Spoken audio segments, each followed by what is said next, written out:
Do you really believe a machine that can shake continents is born from steel alone? They tell the people of the Imperium that titans are miracles of ancient science, gifts from a better age, preserved through ritual and prayer. They say these god machines are proof that humanity once stood taller than it does now, that even in decay, mankind can still awaken relics powerful enough to challenge gods. On parade grounds and shrine worlds, the name Titan is spoken with awe. On battlefields, it is spoken with relief. When a Titan walks, the faithful believe the Emperor himself is watching. But no one ever asks the most dangerous question. Not how Titans fight, not how tall they are, not how many cities they can erase with a single step. The forbidden question is simpler than all of that. What had to be destroyed so that a Titan could exist at all? Because Titans are not built the way other weapons are built. A lasgun is assembled, a tank is forged, even a starship, vast as it is still the sum of its parts. A Titan is something else entirely. A Titan is born, and birth, in the Imperium of man, is never clean. It is never kind, and it is never without sacrifice. From the outside, a Titan appears as the ultimate expression of the machine god's blessing. Cathedrals of adamantium rise from its shoulders. Banners stitched with millennia of victories hang from its armor plates. Choirs sing as it awakens, and priests burn incense thick enough to choke the air. Every movement is accompanied by prayer. Every weapon activation is a hymn. To witness a Titan preparing for war is to witness faith made metal. That is the lie everyone is allowed to see. The truth begins far away from the battlefield, far from cheering crowds and righteous sermons. It begins in silence, in sealed chambers, in vaults whose existence is denied even to those sworn to protect them. The truth begins with records that were never meant to be read, names that were never meant to be remembered, and screams that were never meant to escape. Because Titans are not merely machines guided by human hands. They are machines that require a human soul to survive. This is where the story becomes dangerous. This is where knowledge itself becomes heresy. The Adeptus Mechanicus insists that every Titan possesses a machine spirit, a fragment of divine logic left behind by the ancients. They teach that this spirit is placated through ritual and obedience, that it responds to correct liturgy as much as it responds to commands. To question this is to invite execution. To suggest that the machine spirit is anything other than sacred is to risk being labeled a tech heretic. But there are gaps in the doctrine. Holes so large they cannot be explained away by faith alone. Why does a Titan hesitate before firing, as if considering its target? Why do some Titans refuse to advance, even when commanded? Why do veteran crews whisper that their god engine remembers old wars? And why, most disturbingly of all, are Titans never truly shut down? Even at rest, even sealed within their colossal hangars, Titans dream. The Imperium claims this is normal. A holy mystery, a sign of divine presence. Yet across countless forged worlds, across thousands of years, the same pattern repeats. Titans grow more willful with age. Their Princeps, those said to command them, grow more withdrawn, more distant, more hollow. Some begin speaking in plural. Others lose all sense of time outside the machine. A few, in rare moments of clarity before death, attempt to warn those around them. Their words are never recorded. The official histories describe Titans as ancient, but stable. Dangerous, but loyal. Independent, but obedient. They do not mention the failures. They do not mention the abandoned projects sealed beneath layers of ceramite and secrecy. They do not mention the forged worlds that went silent shortly after attempting to create something new. Because the Imperium does not like to admit that it does not fully understand its greatest weapons. And it likes even less to admit that those weapons might understand us. The creation of a Titan is not documented in full anywhere accessible. What exists are fragments, ritual instructions without explanations, anatomical diagrams that abruptly stop, records marked with sigils that translate loosely to do not pursue. Even within the cult Mechanicus, knowledge is divided and compartmentalized. One Magos knows the rites of forging armor plates. Another knows how to awaken reactor cores. Another is entrusted with neural interfacing. None are allowed to see the entire process. Because if they did, the illusion would collapse. At the heart of every Titan lies a contradiction the Imperium cannot resolve. A god engine requires something no machine should ever need, a living mind capable of suffering. Not merely to guide it, but to anchor it. The Titan's machine spirit is too vast, too aggressive, too unstable to exist alone. Left unbound, it becomes erratic, violent, self-directed, so the Imperium binds it, not with chains, not with code, but with a human being. This is not spoken aloud. It is buried beneath layers of euphemism and ritual language.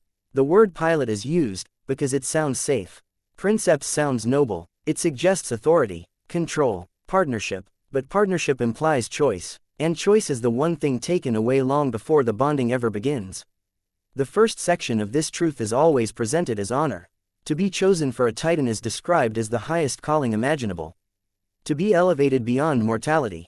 To become one with a god. Entire bloodlines dedicate themselves to the hope that one of their children might be selected. They are taught that the chosen are blessed, that they are envied. What they are not told is that no one has ever returned from the process unchanged. What they are not told is that the titan does not open itself willingly. And what they are never told, what cannot be told, is that the moment a titan takes its first step, something inside it screams. Because titans are not born from steel. They are born from silence, secrecy, and the systematic destruction of everything human that might resist becoming part of something vast, eternal, and merciless. And now that the question has been asked, now that you know a titan is not merely a machine, the next question becomes unavoidable. If titans are created through sacrifice, who, exactly, is being sacrificed first? What kind of god demands worship before it even exists? The cult Mechanicus insists that the machine god is benevolent, that its mysteries are sacred rather than sinister. They speak of enlightenment through understanding, of unity between flesh and steel, of the divine order that governs all mechanisms. To an outsider, their faith appears orderly, even comforting.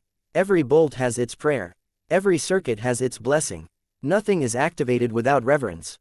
Yet the deeper one descends into the doctrine surrounding titans, the more the language begins to change. The words become older, the rituals become longer, and the punishments for deviation become absolute. This is because titans occupy a place in the cult Mechanicus that nothing else does. They are not treated as weapons. They are not treated as vehicles. They are treated as living saints, ancient, temperamental, and deserving of obedience. To question a titan's will is to question the machine god itself. To suggest that a titan might be flawed is to imply heresy at the highest level. And yet, the cult Mechanicus is built upon contradiction. On one hand, they revere knowledge. On the other, they actively destroy it. Every forge world maintains archives sealed behind layers of encryption and ritual locks. Within those archives lie records that no initiate ever sees, no magos admits exist. Not because the information is lost, but because it is forbidden. Among these sealed records are the earliest attempts to awaken titans after the Age of Strife, when humanity clawed its way back from near extinction. The first titans of the Imperium were not triumphant. They were unstable. The ancient schematics recovered from standard template construct fragments were incomplete. Critical elements were missing, corrupted, or simply beyond the understanding of those who found them. What could be rebuilt was rebuilt blindly, with faith filling the gaps where knowledge had died. Reactors were restarted, armor was reforged, weapons were sanctified, but when these early titans awakened, they did not behave like obedient machines. They reacted. Some lashed out, unleashing weapons without command. Others froze, refusing to move no matter how many rites were performed. A few entered feedback loops so violent that entire forge complexes were reduced to slag before the titans were finally destroyed. The Mechanicus classified these failures as spiritual impurity, blaming flawed rituals or insufficient devotion. The truth was far more alarming. The titans were alone. A titan's machine spirit, whatever its origin, was never meant to exist without a binding intelligence. It was not designed to be passive. It was designed to command, to dominate, to endure wars measured not in years, but in eras. Without a counterbalance, its thoughts spiraled inward, feeding on stored battle logic and half-understood protocols until aggression became the only stable state. This discovery was not announced. It was buried. The solution that followed was never written in full. It exists only as fragmented doctrine, passed verbally between the highest ranks of the Mechanicus and reinforced through threat of erasure. The titan required a mind, not to control it, but to contain it. A living, flexible consciousness capable of absorbing its excess, smoothing its impulses, and translating its impossible scale into something actionable. In simpler terms, the titan needed something that could suffer. The cult Mechanicus reframed this necessity as divine union. They claimed the machine god demanded harmony between flesh and metal, that the human component was a sacred interface rather than a sacrifice. In public sermons, this was described as transcendence. In private chambers, it was discussed as containment. This is where the lie truly solidified. The Princeps was not created to rule the Titan. The Princeps was created to stop the Titan from ruling everything else. The rituals surrounding Titan activation were rewritten to emphasize obedience, not of the machine to the pilot, but of both to the machine god. The language shifted subtly. Commands became prayers. Control became communion. Responsibility became destiny. By removing the idea of choice, the Mechanicus ensured that no one would question what was being asked of those selected.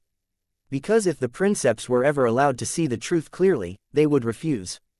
And refusal, in this context, could not be permitted. Over time, the cult Mechanicus perfected the illusion. They turned necessity into theology. The human mind was no longer a stabilizing component, it was a holy vessel. Neural interfaces were no longer invasive restraints, they were sacred conduits. Psychological erosion was no longer damage, it was enlightenment. Even the pain was reframed as devotion.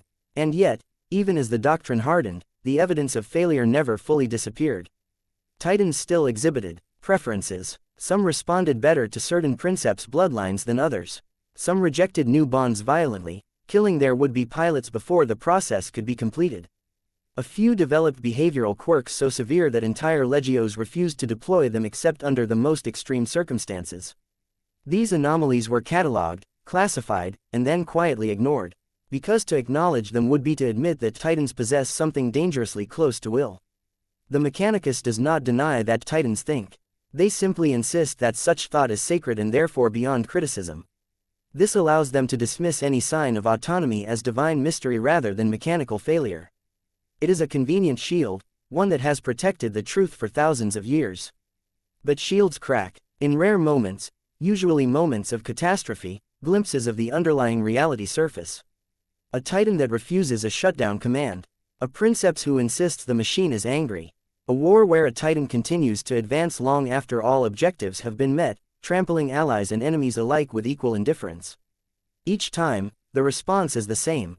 The records are sealed, the witnesses are reassigned, or erased, and the story is rewritten.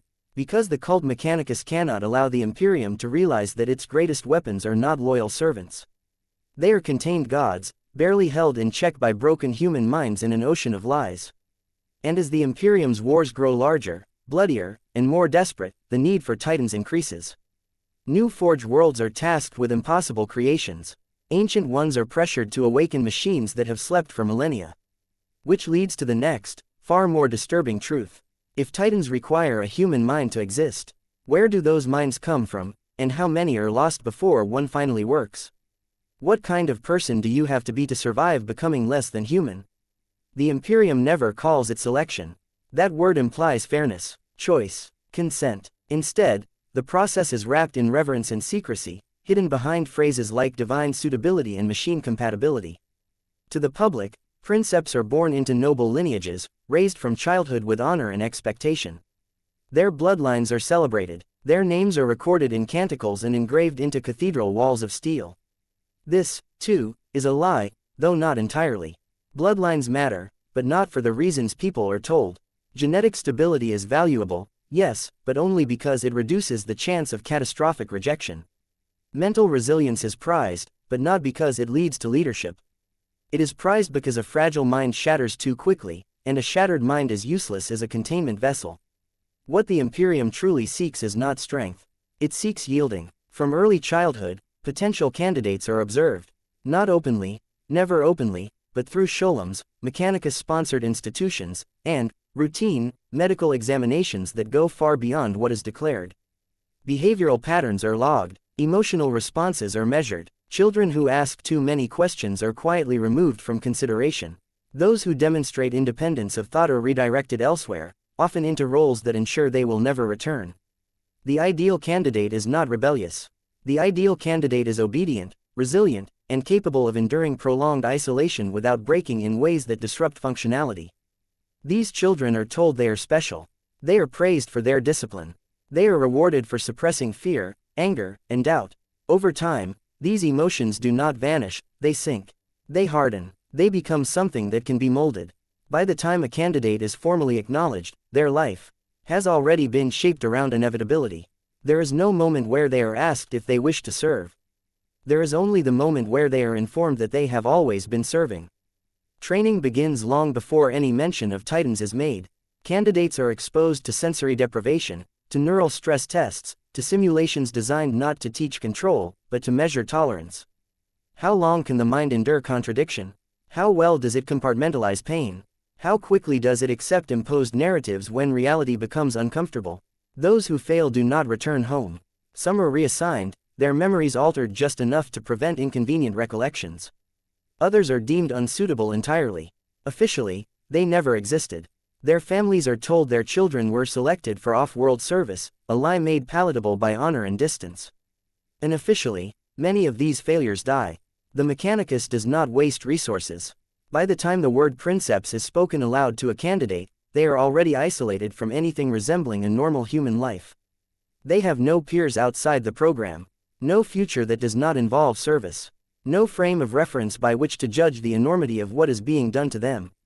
And still, most will never see the inside of a Titan. Because selection does not end with suitability, it ends with survival. The final evaluations are never described in detail, and for good reason. They involve exposure to partial machine spirits, fractured echoes of Titan consciousness stripped of physical form.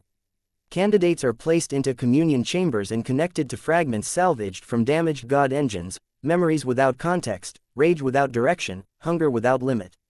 The purpose is simple: to see who remains themselves afterward. Many do not. Some emerge catatonic, their minds overwhelmed by sensations too vast to process. Others become erratic, speaking in disjointed phrases, referring to events that never happened, or that have not yet happened. A few exhibit violent psychosis, lashing out at handlers and priests alike before being terminated on the spot. These outcomes are recorded clinically. No mourning is permitted. The candidates who survive do not speak of the experience. When questioned, they repeat doctrinal phrases verbatim, as if clinging to them is the only thing holding their identity together. The Mechanicus interprets this as success. Obedience reinforced by trauma is considered stability. At this stage, the truth could still be revealed. The candidate could still be told what awaits them. They could still be given the chance to refuse. But refusal introduces uncertainty, and uncertainty is dangerous. So instead, the narrative shifts. They are told they are chosen, that they will ascend, that their suffering has meaning, that they will become something greater than human. The language is carefully constructed to replace fear with obligation, doubt with destiny. By the time the candidate begins to sense that something is wrong, they no longer possess the conceptual tools to question it. They have been prepared to surrender. Not their life, but their self. And this is where the final cruelty of selection reveals itself. Even among those deemed suitable, only a fraction will ever complete the bonding. The rest are reserves, contingencies, expendable components. If a Princeps dies during integration, another will be ready. If the Titan rejects its new anchor, another mind will be offered. The Imperium does not mourn these losses. Because in the calculus of god machines, human lives are interchangeable. What matters is that the Titan walks. And soon, very soon, one of these chosen will be led into a chamber they were never meant to leave as themselves. A chamber where the lie of control collapses completely. Because the next step is not training. It is binding, and once it begins, there is no turning back. What happens when a human mind finally touches the full consciousness of a Titan, and realizes it was never meant to survive the contact? Have you ever wondered how much of yourself can be stripped away before you stop being you? The chamber where the binding takes place is never described accurately, because accurate descriptions invite comparison, and comparison invites understanding. Official records refer to it as a sanctum, a place of holy communion between flesh and machine. In truth, it is closer to a tomb prepared in advance, sealed long before its occupant arrives. Once the doors close, they are not opened again for the one who enters. Whatever emerges afterward is no longer considered fully human. The chosen Princeps is brought in conscious. This is deliberate. Sedation dulls the mind, and a dull mind cannot form the neural anchors required for survival. Fear is permitted. Pain is expected. Awareness is mandatory. The Mechanicus priests chant not to comfort, but to synchronize, their voices guiding heart rate, breathing, and neural rhythm into patterns proven to reduce immediate rejection. Proven does not mean safe. It means less catastrophic. The first thing removed is privacy. Every thought is monitored. Every emotional spike is recorded. Neural probes map the Princeps, mind in real time, identifying areas of resistance, memory clusters that may cause instability, emotional bonds that could interfere with compliance. These are flagged for later suppression. The Princeps is not told this. They are told the pain is part of purification. Then the physical integration begins. Interfaces pierce the spine, the skull, the nervous system itself. Not cleanly, not gently. The human body was never meant to host this level of intrusion. The Princeps feels everything, the sensation of foreign systems threading into nerves, the unnatural pressure behind the eyes, the sudden expansion of perception as sensory input multiplies beyond biological limits. The mind recoils instinctively. This is the first test. Many fail here. Their hearts stop, their brains seize, their consciousness collapses under the weight of stimuli it cannot categorize. When this happens, the ritual does not pause. The body is disconnected, removed, and replaced. The Titan does not wait. It never has. For those who survive, the second phase begins before they have time to understand the first. The machine spirit stirs. This is the moment no scripture truly explains. The Mechanicus describes it as awakening a slumbering god. That metaphor is dangerously optimistic. The Titan's consciousness is not asleep. It is contained, bound behind layers of fail-safes and suppression fields, restrained like a caged star. The presence the Princeps encounters is not curious, nor benevolent. It is ancient, it is vast, and it is already angry. The first contact is not words or images. It is weight, a crushing pressure on thought itself, as if the Princeps' mind has been placed beneath an ocean. Memories blur, identity wavers. The Titan does not communicate, it asserts existence. It floods the neural link with fragments of battle logic, half-formed commands, echoes of wars fought centuries apart. The Princeps experiences destruction not as events, but as instinct. Cities fall in the space between heartbeats. Weapons fire as naturally as breathing. Death becomes a background sensation, constant and unremarkable.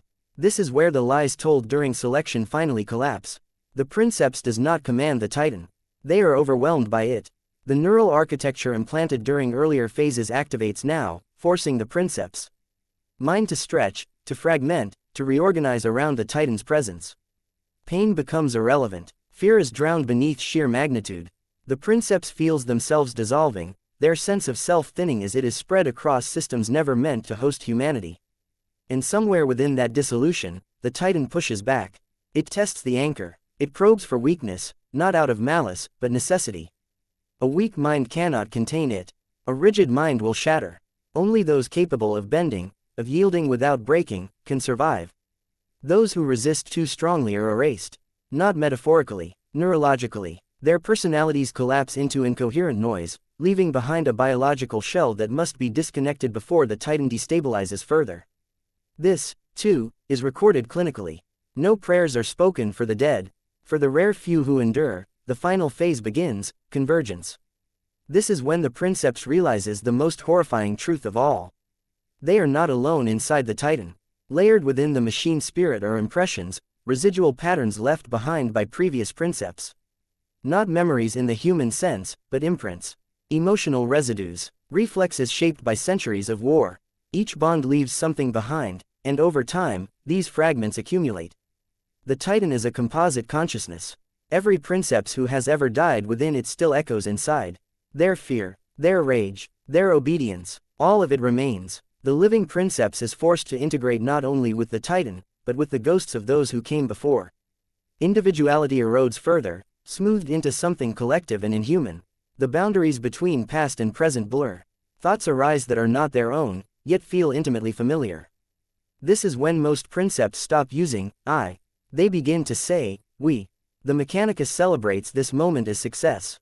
The Titan stabilizes. Power flows smoothly. Systems respond. The God engine takes its first step under new guidance. Choirs sing. Records are updated. Another miracle is declared complete. No one asks what it cost. Because the Princeps no longer possesses the language to explain it, they cannot articulate the sensation of being watched from within their own thoughts. They cannot describe the constant pressure of restraint, the endless effort required to keep the Titan focused, contained, obedient. Every second of existence becomes labor. Every moment of inattention risks catastrophe. Sleep, when it comes, is not rest. It is war without end. And this is only the beginning. Because the Princeps will soon learn that surviving the binding does not mean controlling the Titan. It means negotiating with it. Constantly, relentlessly, for the rest of their life. And the Titan is very, very patient. What happens after centuries of war, when the line between the human anchor and the god machine finally disappears altogether? What do you think happens to a human mind after it has spent centuries pretending to be a god? The Imperium speaks of veteran Princeps with reverence bordering on fear. Their names are recited like saints. Their titans are said to be wise, experienced, and blessed by countless victories. When such a god engine walks onto the battlefield, even space marines feel a chill, not because of the enemy, but because of the presence beside them. What the Imperium does not say is that age does not bring wisdom to a titan. It brings accumulation. Every war adds another layer to the machine spirit. Every kill reinforces patterns of violence. Every moment of dominance strengthens the titan's sense of inevitability. It learns, not in the way humans learn, but in the way storms learn where land is weakest. And the Princeps, bound at the core, must endure all of it. Time behaves strangely inside a titan. Years pass outside while moments stretch endlessly within. The Princeps exists in a state of constant sensory saturation. Reactor hums felt as a second heartbeat, weapon systems interpreted as limbs, Auspex data processed as instinct. There is no separation between perception and action. Thought becomes command becomes consequence. At first, the Princeps believes they are adapting. They stop feeling the pain of neural strain. The voices of the dead Princeps fade into background noise. The Titan's presence becomes familiar, even comforting. This is the most dangerous phase, because it feels like mastery. In reality, it is surrender. The Titan does not dominate suddenly. It erodes. It learns the patterns of its anchor's mind, the habits of thought, the emotional responses. It begins to anticipate them, then to shape them. The Princeps still believes they are choosing, but their choices increasingly align with what the Titan wants. Aggression feels natural. Escalation feels justified. Restraint feels wrong. The Titan does not argue. It does not threaten. It simply leans, applying pressure until the Princeps adjusts without realizing why. Over decades, then centuries, this pressure reshapes the human mind into something optimized for war.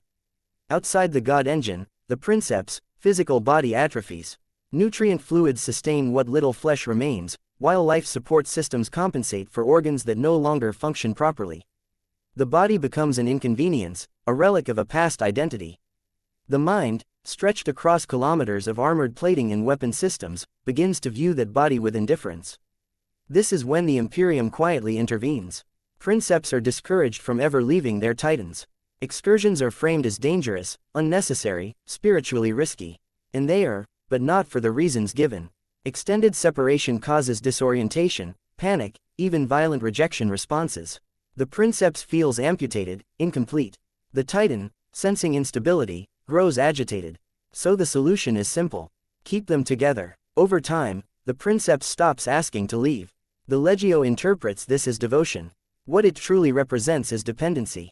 Communication becomes increasingly difficult. The Princeps speaks slowly, choosing words with care, as if translating thoughts that no longer exist in human language.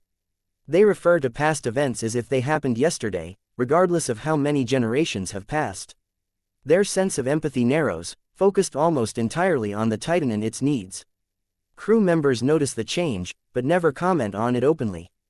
The chain of command around a Titan is built on ritualized fear. To question a Princeps is to question the god engine itself. Those who try are reassigned. Those who persist are removed. The Titan, meanwhile, grows more assertive. It begins to exhibit preferences. Favored weapons, preferred formations, particular enemies it reacts to with disproportionate aggression. In extreme cases, Titans have been known to activate systems before commands are issued, as if anticipating the order. Official doctrine describes this as perfect synchronization. Unofficially, it is called possession. The Princeps feels it most acutely during moments of restraint. When ordered to withdraw, when commanded to hold position, when instructed to cease fire despite the Titan's readiness to continue. These moments trigger internal conflict, an agonizing tension between human obligation and machine instinct. The longer a Princeps serves, the harder these moments become. Eventually, some Princeps stop resisting. They allow the Titan to decide when violence is appropriate. They justify it as efficiency, as battlefield intuition honed by centuries of experience. The Imperium encourages this interpretation, because a Titan that requires less human hesitation is a more effective weapon. But effectiveness comes at a cost. As the boundary between Princeps and Titan dissolves, something new emerges. A hybrid will, neither fully human nor fully machine. It is patient, it is confident, and it no longer perceives itself as subordinate to anyone. These are the titans that inspire legends. These are the titans that refuse deactivation orders, that continue advancing after victory is declared, that do not retreat when strategos demand it.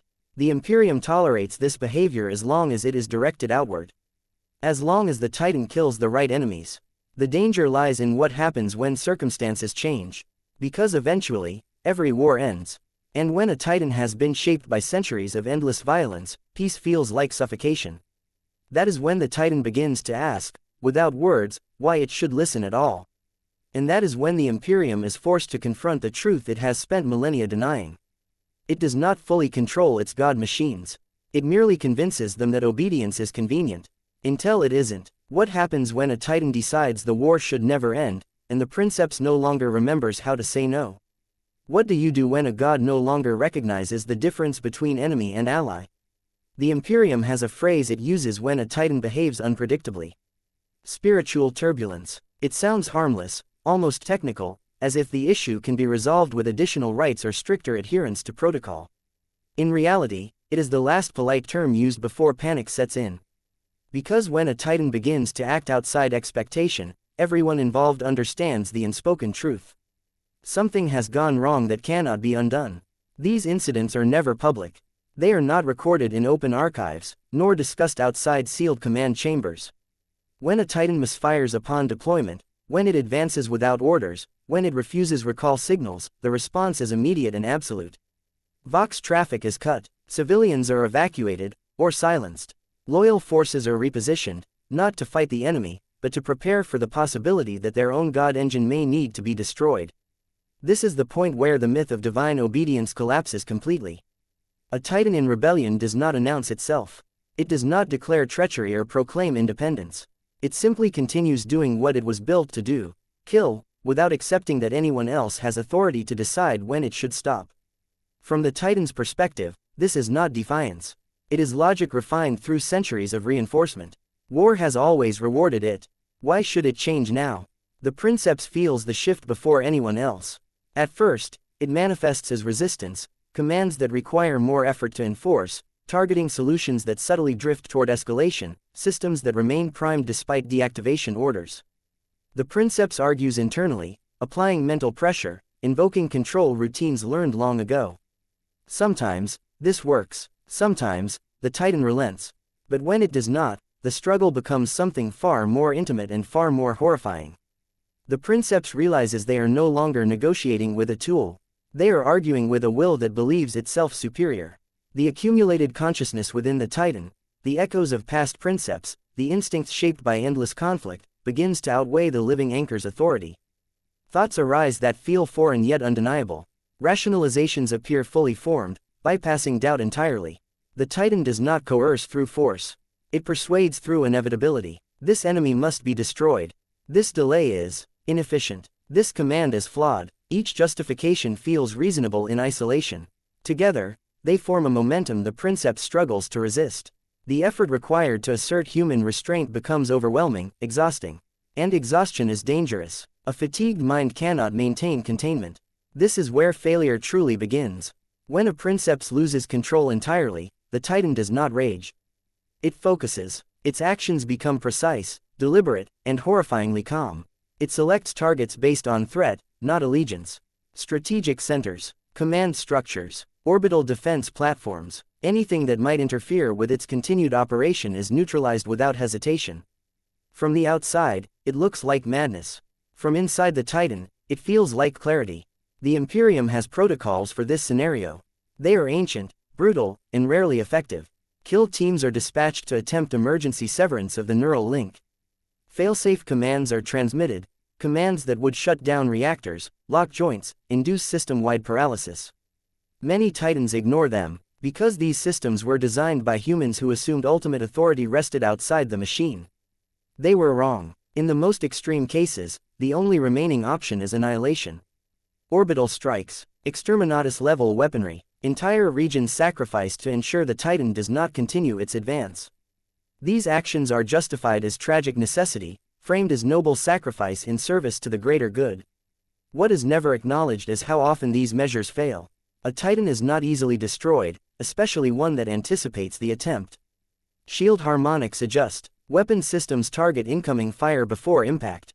In several recorded, but never released, incidents, Titans have survived assaults that should have reduced them to molten wreckage. When that happens, the Imperium does the unthinkable. It erases worlds. Forge worlds that witnessed too much. Hive cities that saw a god turn against its makers. Entire populations condemned to oblivion to preserve the illusion of control. These events are scrubbed from history, replaced with stories of enemy invasions, warp storms, or catastrophic reactor failures. The Titan's name is struck from records. Its legio dissolved. Any surviving personnel are executed or mind-wiped. The machine itself, if it cannot be destroyed, is sometimes sealed away.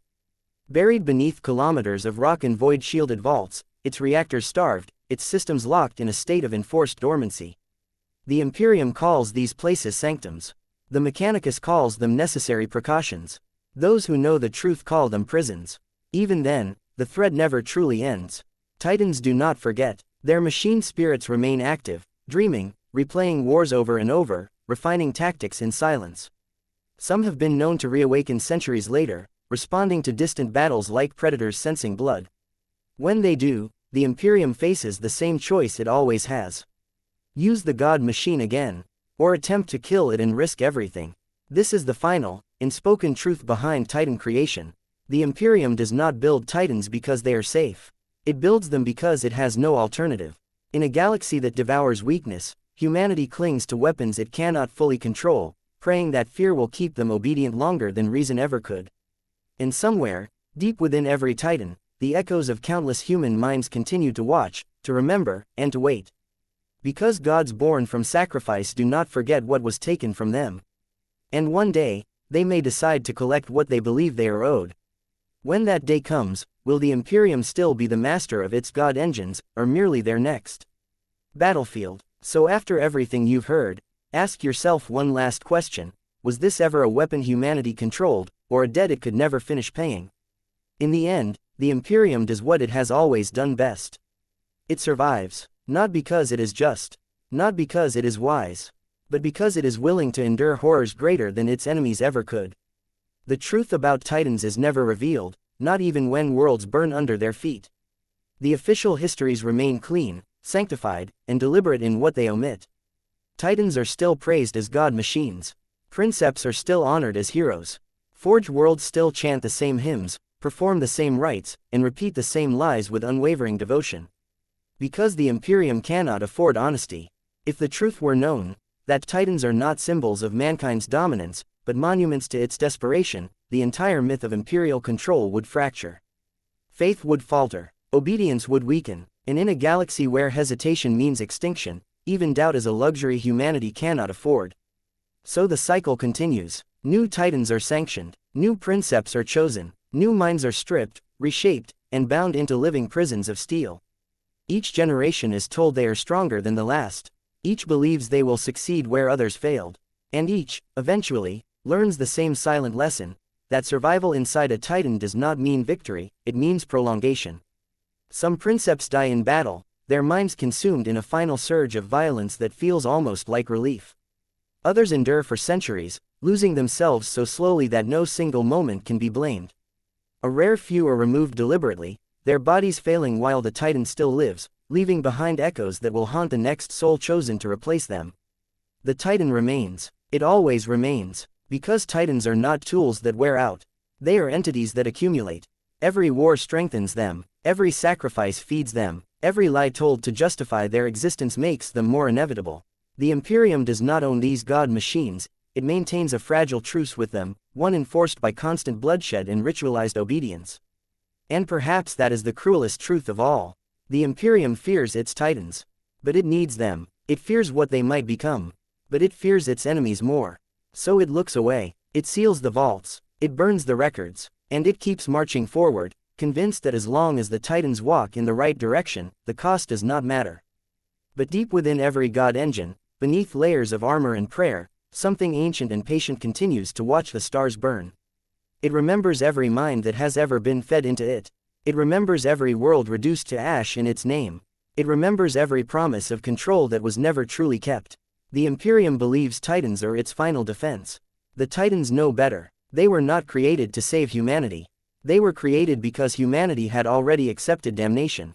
And in a galaxy without mercy, that may be the only reason mankind still exists at all.